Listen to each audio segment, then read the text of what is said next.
Cristo coronar, divino Salvador, sentado en alta majestad, es digno de loor. Al Rey de gloria y paz, loores tributar, y bendecir al inmortal por toda eternidad. A Cristo coronar, Señor de nuestro amor, al triunfante celebrar, glorioso vencedor, potente Rey de paz, el triunfo consumó, y por su muerte de dolor su grande amor mostró. A Cristo coronar, Señor de vida y luz, con alabanzas proclamar los triunfos de la cruz. A Él pues adorar, Señor de salvación, por eterno tributar de todo corazón.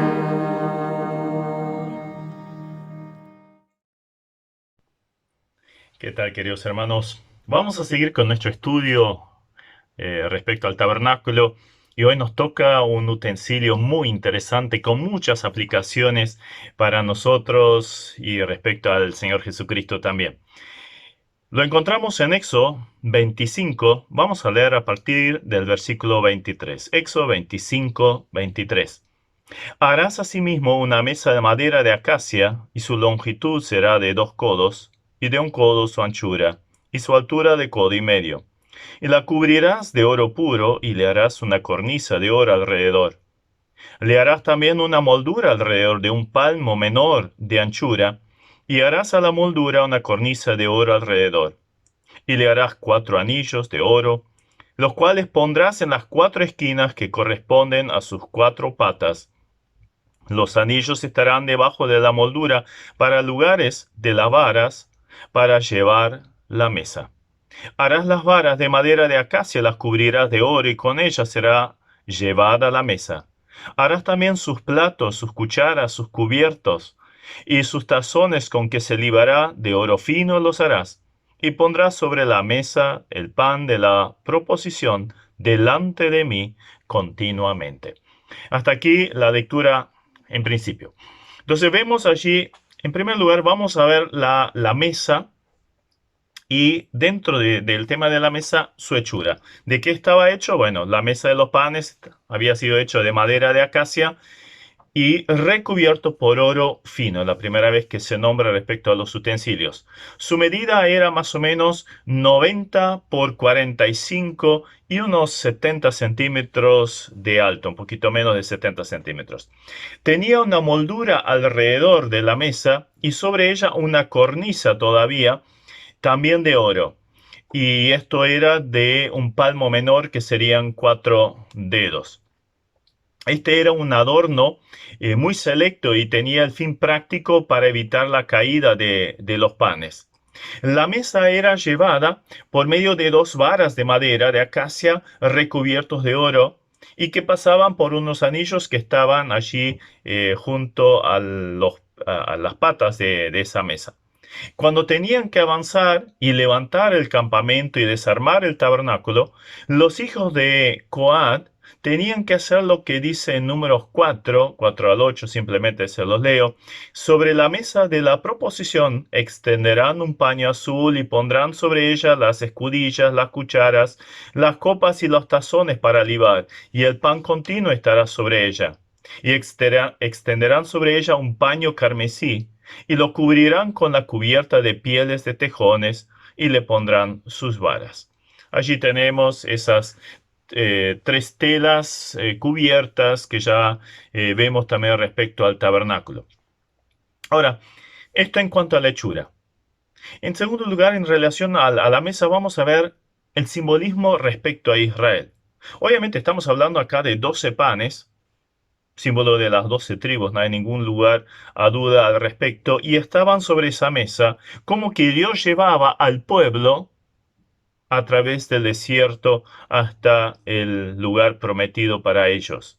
Así como la moldura con su cornisa evitaba el deslizamiento, la caída de los panes al piso, así Dios velaba de una forma especial sobre su pueblo en esa travesía. Todos los días estaba el maná, había agua, había alimento extra, no se gastaban las sandalias y sus vestidos, los guiaba con su nube. O sea, toda la provisión para su pueblo estaba disponible. En tercer lugar, en relación a la mesa, vemos el simbolismo al Señor Jesucristo. Creo que es el tema más importante. Allí vemos la deidad de Jesucristo. Todo lo que era de madera acacia, eso ya lo vimos en otros objetos, representa la humanidad del Señor, ese brote, ese renuevo que venía de la raíz de Isaí, como dice Isaías 11. Pero ahora lo que se destaca es el oro. La madera no se veía, pero se veía el oro. Entonces nos habla de la deidad glorificada del Señor. En el altar de bronce, afuera, en el atrio, veíamos la humanidad del Señor, pero recubierta por bronce, objeto y sujeto al juicio de Dios, al fuego del juicio de Dios por el pecado que se buscaba solucionar en ese lugar. Toda la ira de Dios se descargó sobre su amado Hijo allí en la cruz al llevar el pecado del mundo. Pero ahora estamos frente a la mesa. Allí podemos ver al Señor glorificado, que entró al lugar santo, entró al cielo. Sigue siendo completamente humano, pero lo que se destaca en él ahora es su gloria exaltada en el cielo. Entonces vemos la deidad de Cristo, pero también vemos la santidad de Cristo. La mesa de los panes aparece nombrada por Moisés 21 veces, pero también es llamada mesa limpia. Lógicamente es una alusión a la pureza, a la santidad del Señor. Ya en la anticipación de la concepción de Jesús, cuando el ángel se lo anticipa a María, le dijo que el Espíritu Santo vendría sobre ella y el poder del Altísimo la cubriría, y el santo ser que nacerá de ella será llamado Hijo de Dios. Durante su vida Jesús pudo decir: ¿quién me redarguye de pecado? Hasta los demonios decían de él, lo hablaban, le decían: Jesús Nazareno, yo te conozco quién eres, eres el santo de Dios. Y ahora, en la gloria celestial, le habla a la iglesia en general y la representa, representada por la iglesia de Filadelfia, donde dice: esto dice el santo, el verdadero. Jesucristo es ese santo. En Apocalipsis 16:5 inclusive se lo ve como el justo y santo que viene a juzgar. Entonces, la santidad del Señor. Pero también vemos el fruto de la obra del Señor. La altura de la mesa era prácticamente era la misma altura que el altar, la reja del altar de bronce afuera.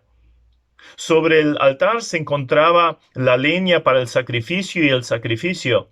En cambio, sobre la mesa observamos el fruto del sacrificio. Es lo que anticipaba a Dios por medio de Isaías, que Jesús vería el fruto de su aflicción, de la aflicción de su alma, y quedaría satisfecho. Y este fruto somos nosotros.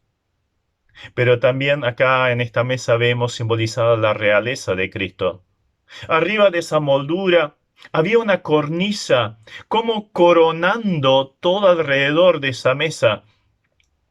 En el atrio lo veíamos juzgado por el fuego que requería la justicia de Dios. Ahora en la cruz fue coronado de espinas. Y como lo vemos ahora, una vez que entra al santuario, al cielo, lo vemos coronado de gloria y de honra a causa del padecimiento de su muerte, como dice Hebreos 2:9. También se encuentra sentado a la diestra del Señor en gloria. En Apocalipsis 19:12 se lo ve con muchas diademas. ya es el Rey de Reyes y Señor de Señores y que vendrá a gobernar sobre este mundo. Entonces vemos la realeza de Cristo.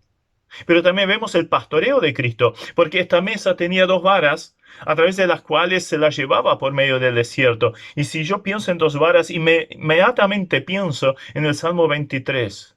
Tu vara y tu callado me infundirán aliento. Jesús, el buen pastor. Eran las herramientas del pastor con las cuales guiaba, corregía, rescataba a las ovejas. Qué figura extraordinaria de nuestro Señor Jesucristo. Pero esta mesa también nos traza un simbolismo a la iglesia. La mesa de los panes de la proposición es una figura del Señor Jesucristo. Así como esos 12 panes representaban las 12 tribus, también podemos ver un paralelismo a los 12 apóstoles, con los cuales dio comienzo la iglesia. Allí vamos a observar algunos principios de esta mesa relacionada con la iglesia. En primer lugar, vemos un principio de seguridad para los creyentes. Esa cornisa alrededor que se levantaba le daba seguridad a esos panes y es lo que garantiza. Jesucristo es la garantía de nuestra seguridad, la provisión para nosotros. Tenía un palmo menor de alto, señalando la mano del Señor, y si unimos los conceptos de mano y seguridad, enseguida pensamos en Juan 10:28. Yo les doy vida eterna y no perecerán jamás, y nadie las puede arrebatar de mi mano. Estas manos horadadas, atravesadas por clavos, fueron las que nos consiguieron la salvación. Y es la que se nos extiende. Venid a mí todos los que estáis trabajados y cargados, y yo os haré descansar. Pero también dan una seguridad plena. Como decía el apóstol Pablo, estando persuadido de esto, que el que comenzó en vosotros la buena obra, la perfeccionará hasta el día de Jesucristo. O como decía Pablo también en su última carta, yo sé a quién he creído, estoy seguro que es poderoso para guardar mi depósito para aquel día. Otra vez, la seguridad de nuestra salvación es plena, es perfecta. Pero también vemos un principio de gobierno de los creyentes. Ya vimos que esa cornisa representaba la realeza de Jesucristo. Pero ¿qué pasa con el creyente? Jesús promete al que venciere. Yo le daré que se siente conmigo en mi trono, así como yo he vencido y me he sentado con mi Padre en su trono. Nos damos cuenta qué valor impresionante el Señor le da a la iglesia.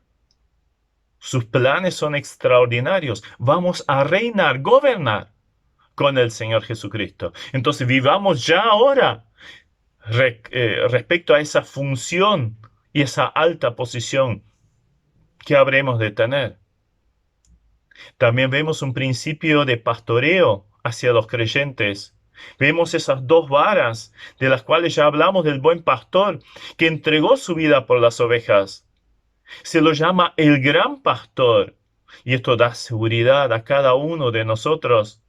Nos lleva a su pueblo a través del desierto de este mundo. Nos da la provisión, un cuidado cariñoso y lleva a su pueblo, como la mesa, esos panes, a la patria celestial. Su amor, demostrado por esos anillos por los cuales pasan esas varas, son un precioso símbolo. Ese amor es incondicional. Son como las alianzas de los casados que demuestran esa realidad. Así es el compromiso del Señor con su amada iglesia. Y Pedro lo llama a Jesús el príncipe de los pastores. Y también pastor y obispo de vuestras almas. O sea, no hay detalle de nuestra vida del cual no tenga interés y cuidado. Pero también hay un principio de orden para la iglesia. Cuando se terminó el tabernáculo, en Éxodo 40, 22 y 23, se dice que esos panes fueron, aparte de hacer la mesa, esos panes fueron puestos en orden, por orden. Cuando uno lee esto, enseguida lo asocia con la iglesia. Recordamos las palabras de Pablo acerca del culto. Jesucristo es el dueño, la cabeza de la iglesia. Él es santo y por lo tanto todo lo relacionado con su funcionamiento también tiene que presentar esta realidad. La iglesia no es cualquier cosa y con ella no se puede hacer cualquier cosa. No se puede actuar de cualquier forma. Todo tiene que ser hecho decentemente y con orden. Así como el pueblo de Israel lo hizo exactamente como Dios se lo había indicado a Moisés, así también la iglesia tiene que obedecer las órdenes de Cristo. Entonces sí vamos a demostrar el amor hacia Él. Bueno, esto relacionado con la mesa. Pero ahora les invito a buscar Levítico 24, 5 al 9, y ahí nos vamos a enfocar especialmente en los panes que estaban sobre esa mesa. Levítico 24, 5 dice, y tomarás flor de harina y cocerás de ella 12 tortas. Cada torta será de 2 décimas de efa, y las pondrás en 2 hileras, 6 en cada hilera, sobre la mesa limpia delante de Jehová. Pondrás también sobre cada hilera incienso puro, y será para el pan como perfume, ofrenda encendida a Jehová. Cada día de reposo lo pondrá continuamente en orden delante de Jehová, en nombre de los hijos de Israel, como pacto perpetuo. Y será de Aarón y de sus hijos, los cuales lo comerán en lugar santo, porque es cosa muy santa para él, de las ofrendas encendidas a Jehová por derecho perpetuo. Ahora hablamos de los panes específicamente, que eran puestos sobre esta mesa. Estos panes eran hechos de flor de harina, o sea, lo más fino del trigo después de haber sido trillado. O sea, sabemos que se cosechaba el trigo, luego era golpeado con palos para sacar la semillita y luego era molido en esas piedras hasta que se hiciera harina. Pero la harina más fina es de la que estamos hablando ahora. La medida para cada torta era de 2 décimos de efa. Esos son alrededor de 4,4 litros en cuanto a volumen de harina. Cada efa tenía 22 litros. Los panes se llamaban panes de la proposición. Otras versiones inclusive usan la expresión que es más fácil de comprender, pan de la presencia. En el original hebreo justamente tiene la idea de pan del rostro, o sea, estaba en la presencia de Dios. Dios estaba mirando continuamente esos panes y ellos estaban frente a Dios. Ese pan tenía que estar allí durante una semana y luego era comido por los sacerdotes en el lugar santo. Esto era cerca del altar del holocausto, afuera en el atrio. Este pan no se le daba al pueblo, sino solo para los sacerdotes. Ahora vamos a ver otra vez el simbolismo. Empecemos con Israel. El simbolismo para Israel. Vemos allí un principio de cuidado. En cierta forma ya lo veíamos en el tema de la mesa, pero específicamente ahora con los panes también. Tenían que estar continuamente en la presencia del Señor. O sea, el Señor los estaba mirando, el Señor los estaba cuidando, velaba sobre ellos, velaba sobre su pueblo. Al final de su vida, Moisés escribe respecto al pueblo, allí en Deuteronomio 32, 12, le halló en el desierto, refiriéndose a Israel, y en el yerno de horrible soledad, lo trajo alrededor, lo instruyó, lo guardó como la niña de su ojo. Zacarías, el profeta Zacarías, vuelve a tomar ese mismo concepto, pero con una advertencia respecto a las naciones que osaran enfrentar al pueblo de Israel. Allí dice, tras la gloria me enviará él a las naciones que os despojaren, porque el que os toca, toca la niña de su ojo. Ay de aquella persona, ay de aquella nación que ataca al pueblo de Dios, al pueblo de Israel. Esto fue y sigue siendo y seguirá siendo una tremenda verdad. Cada vez que algún pueblo, que algún individuo intentó exterminar, atacar, dañar al pueblo de Israel, siempre vino el castigo sobre ellos. Pensemos solo lo que fue el pueblo de Israel. Allí en Egipto, todos los que el ejército de Faraón que lo perseguía después de pasar 10 plagas tremendas, terminó muerto allí en el Mar Rojo. Después aparecieron los amalecitas, fueron vencidos. Apareció también Un tal Balaam que quería maldecir al pueblo tuvo que bendecirlo. Siglos más tarde apareció ese malvado Amán. Y podríamos seguir infinidad de personas, grupos, reinos, países. Hitler, Saddam Hussein, ataques de los pueblos alrededor. Dios vela de una forma especial sobre su pueblo. Pero hay otra parte también. Al estar siempre bajo esa atenta mirada de Dios, esto también conlleva una responsabilidad para este pueblo. Dios sabía perfectamente lo que había en el corazón de ellos. Eran rebeliones. No había nada que se le escapara. Más tarde, cuando su incredulidad, la incredulidad del pueblo, llegó al punto que dijeron, no queremos entrar a la tierra prometida, números 13 y 14. Allí Dios dice, 10 veces se rebeló ese pueblo contra mí. Y dijo, bueno, basta, esta generación ya no entra. Va a entrar la siguiente. Entonces Dios estaba muy pendiente de lo que pasaba en el pueblo. Y esto significaba castigo. Entonces allí hay un principio de cuidado, pero también un principio de disciplina. Y en tercer lugar vemos un principio de unidad del pueblo. Claro, estaban es como dos hileras, dos columnas de panes con 6 panes, así como representaban a las tribus de Israel. Me hace recordar a las 2 piedras que tenía el sumo sacerdote sobre sus hombros. En cada una de esas piedras preciosas estaban inscritos 6 nombres de las tribus de Israel. Y allí el sumo sacerdote lo llevaba sobre el lugar de su fuerza, de su poder, como la oveja perdida sobre su hombro a Israel a la presencia de Dios. Y ahora esos 12 estaban sobre la mesa. Seguridad en la unidad. Eran 12, representando entonces la unidad de todo el pueblo. A pesar de que el pueblo de Israel fue llevado al exilio en diferentes oportunidades y pasaron siglos a veces fuera, seguía cumpliéndose esto, sigue siendo el pueblo elegido por Dios y todo ese pueblo va a recibir su restauración. Pablo, cuando se refiere al pueblo de Israel, frente al rey Agripa, habla justamente de la promesa cuyo cumplimiento esperan que han de alcanzar nuestras 12 tribus. Y en ese momento básicamente solo estaba la tribu de Judá allí en Israel. Pero así lo ve Dios. En muchos pasajes del Antiguo Testamento vemos la promesa de la restauración futura de todo el pueblo, que Dios los habría de traer de todos los rincones del mundo a la tierra de Israel.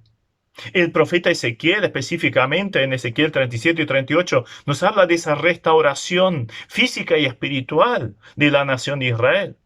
Jesucristo, a través de un símbolo, una parábola de la higuera que está brotando, habla de la misma realidad. La nación de Israel habría de surgir de vuelta. De hecho, esto ya está cumplido desde 1948. Pero también Pablo dice que todo Israel que quede para el final de la tribulación, todo ese remanente será salvo, de acuerdo a Romanos 9, 27 y 11, 26. Y en Apocalipsis 7 y 14 encontramos representantes de las 12 tribus entre los 144,000 sellados. ¿Y qué van a hacer? Van a ser los misioneros en medio de la tribulación. O sea, el plan de Dios con su pueblo Israel sigue, aunque el mundo se levante en contra de ellos. Pero vayamos al simbolismo más impactante, al del Señor Jesucristo. Allí vemos en los panes simbolizado el sacrificio del Señor. Estos panes eran hechos de flor de harina, como ya vimos, los asociamos con golpes, martirio. Claro, es lo que Jesús había dicho. Era el pan que descendió del cielo, lo repite varias veces allí en Juan 6. Es el pan vivo.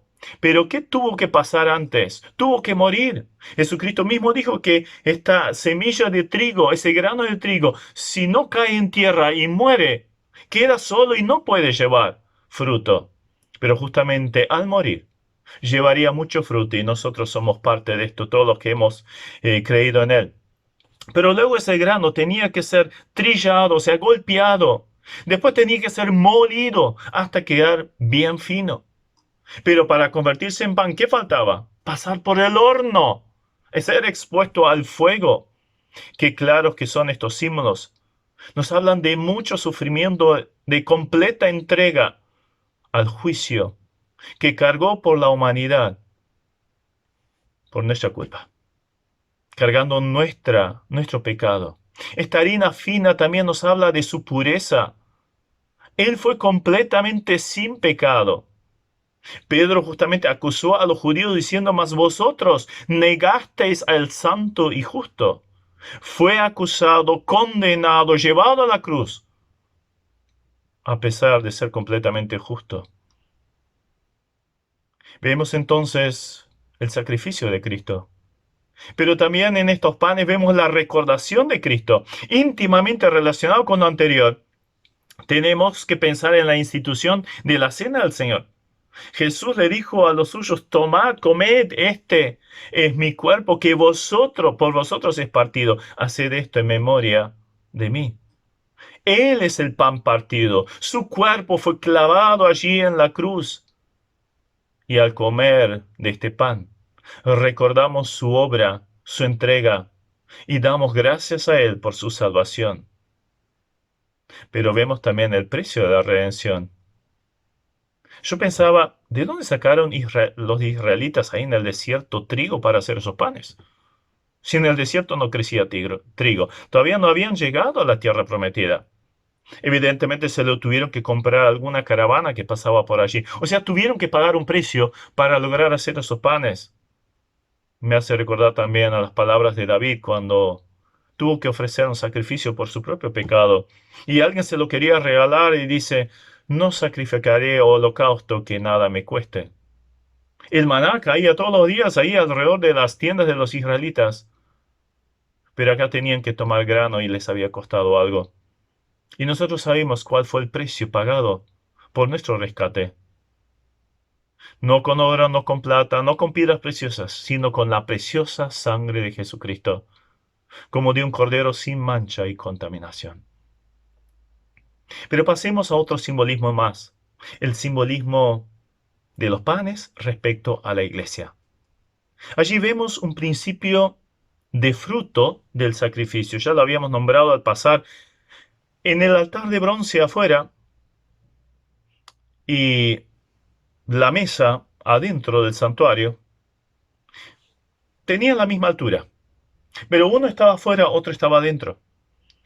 El primero había que pasar por él para llegar luego a la mesa. En el primero se veía el sacrificio, en la mesa el fruto. Los panes de la proposición eran hechos de harina, flor de harina. Entonces Jesús ve ahora el fruto de su aflicción y queda satisfecho. O como leemos en Hebreos 12, puestos los ojos en Jesús, el autor y consumador de la fe, el cual por el gozo puesto delante sufrió la cruz. Sufrió la cruz. O sea, su gozo. Él tenía su mirada puesta adelante, miraba el fruto, y estos somos nosotros los que hemos creído en el Señor Jesucristo, la formación de la iglesia. Pasó por la cruz, pero luego entró en el cielo. Pasó por el altar, pero ahora estamos en el santuario. Y su anhelo es llevar muchos a la gloria, como los panes arriba de esta mesa. Hay un principio entonces de fruto del sacrificio, pero también hay un principio de protección. Había 12 panes y también había 12 apóstoles con los cuales se dio inicio la iglesia allí en Pentecostés. El Señor tuvo un cuidado especial sobre ellos y sobre su iglesia lo sigue teniendo. Su iglesia siempre la tiene presente. También nosotros estamos en la presencia del Señor. Nos encontramos bajo su atenta mirada. Por un lado, esto nos llena de profunda paz y seguridad. Él cuida de los suyos, provee lo necesario a los suyos cuando le ponemos a Él en primer lugar. Podemos unirnos a la oración de David: guárdame como a la niña de tus ojos, escóndeme bajo la sombra de tus alas. David también decía que Dios lo iba a guiar con sus ojos. Sobre ti fijaré mis ojos, te enseñaré el camino donde debes andar. Los ojos de Jehová están sobre los justos de la tierra y atentos sus oídos al clamor de ellos. O sea, vemos allí un principio de protección y provisión, si quieren, pero también vemos un principio de santidad. La mirada del Señor en Apocalipsis es comparada 3 veces con una llama de fuego. Estos son los ojos del Señor que disciernen todo lo que pasa dentro de su iglesia. Allí cuando le escribía a las 7 iglesias en Apocalipsis, todas ellas, el mensaje es introducido: yo conozco tus obras. No había nada que le pasara desapercibido a esos ojos de llama del Señor. Obviamente sabía lo bueno y lo perfecto, lo admirable que estas iglesias hacían, pero también veía a veces indulgencia respecto al pecado, descuido en cuanto al servicio, o inclusive correr al Señor del centro. Y esto se convertiría en disciplina si no había arrepentimiento y corrección a tiempo. Por lo tanto, seamos como Elías, que decía a Acab: vive Jehová, Dios de Israel, en cuya presencia estoy. Y esa palabra significa estar plenamente y en aumento, en crecimiento. Eso es lo que busca el Señor: santidad. Él es santo, entonces nosotros tenemos que vivir de la misma forma. 2 veces esa mesa de la proposición es llamada mesa limpia. Obviamente, esto nos muestra claramente lo que tenemos que hacer. A su vez, tenía que ser comidos en un lugar santo, porque era una cosa muy santa, como veíamos en el versículo 9. Entonces, inmediatamente somos recordados de la seriedad que pone el Señor respecto a participar indignamente de la mesa del Señor en 1 Corintios 11. Allí también encontramos un principio de entrega. Este pan nos hace recordar la entrega de ese muchachito con sus 5 panes y 2 peces.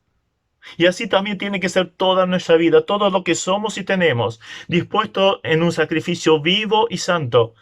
Y ahí vamos a descubrir la buena voluntad de Dios, agradable y perfecta. También vemos un principio de comunión. Estos panes quedaban 7 días allí sobre la mesa en el lugar santo. Pero luego eran renovados, nuevos eran puestos en su lugar, y estos viejos eran llevados afuera y comidos por los sacerdotes allí cerca del altar del holocausto, como dice en Levítico 10, 12 y 13. ¿No es fascinante aquí ver lo que se nos anticipa? El pan que partimos en la cena no es un recordatorio semanal. Es interesante lo que dice allí, ¿no? O sea, cada séptimo día hacían eso. Entonces, un recordatorio semanal del sacrificio del Señor Jesucristo. Pan y sacrificios allí están juntos, asociados, inseparables. Nos podemos imaginar la ronda de los sacerdotes allí junto al altar, del cual todavía goteaba la sangre del animal que había sido sacrificado. Nosotros, cuando participamos de la cena, rodeamos la mesa donde está el pan y el vino.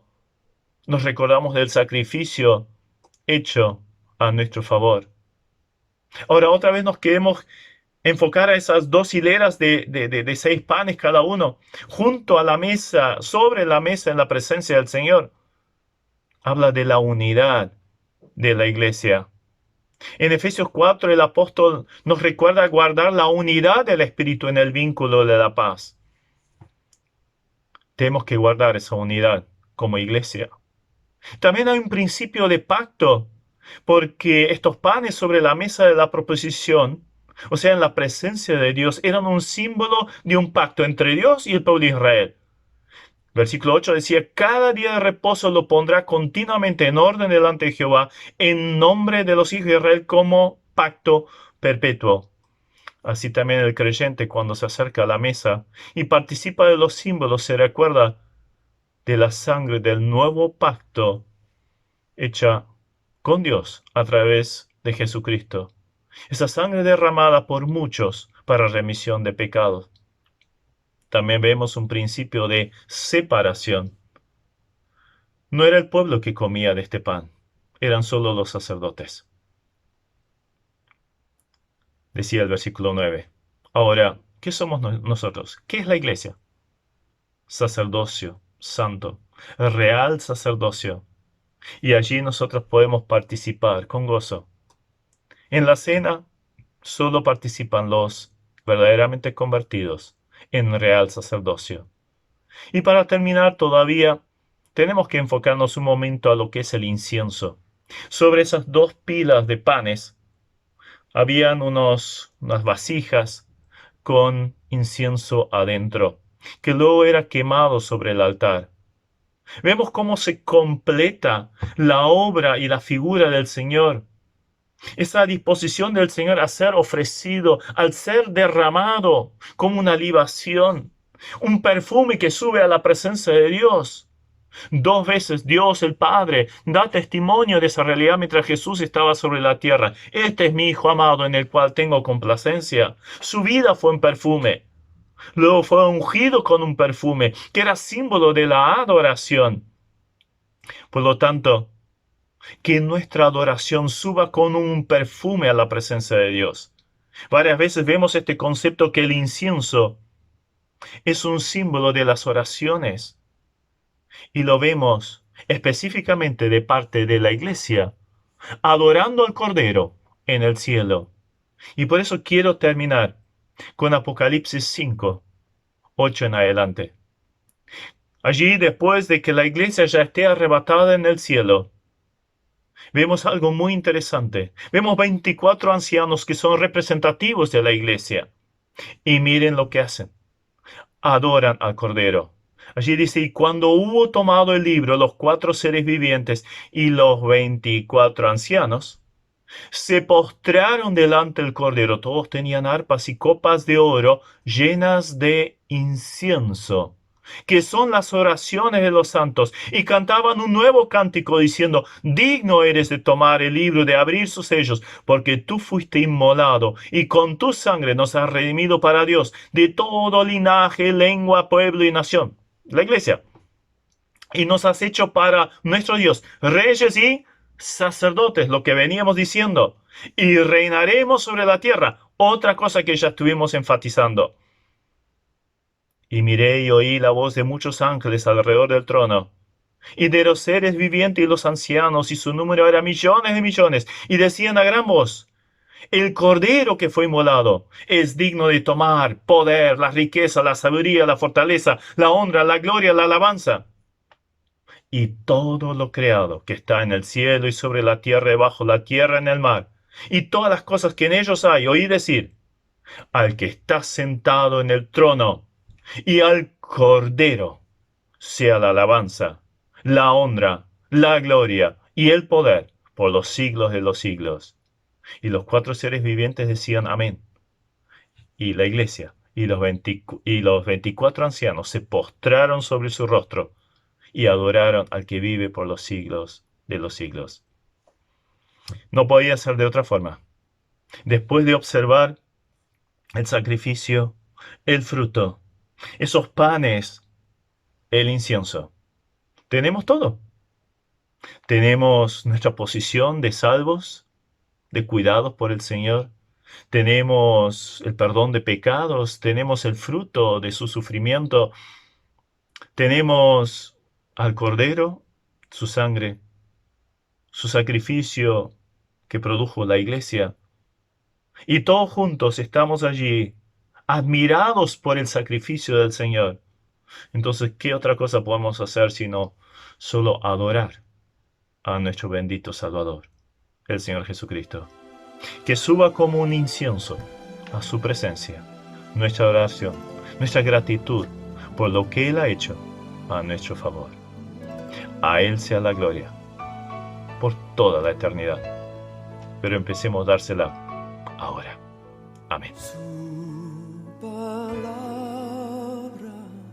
Dios me dio, que Jesús por mí murió y su sangre me libró de mi pecado.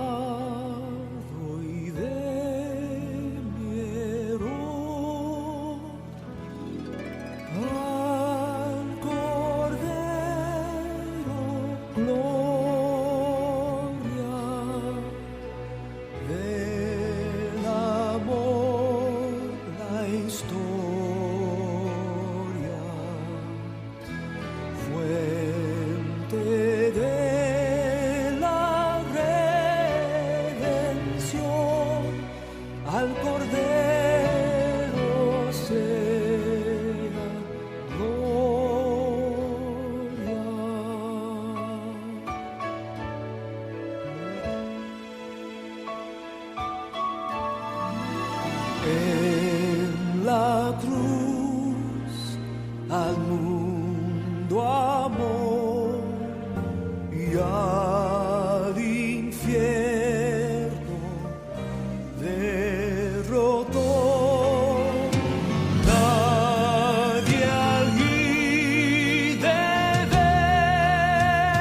vio que aquel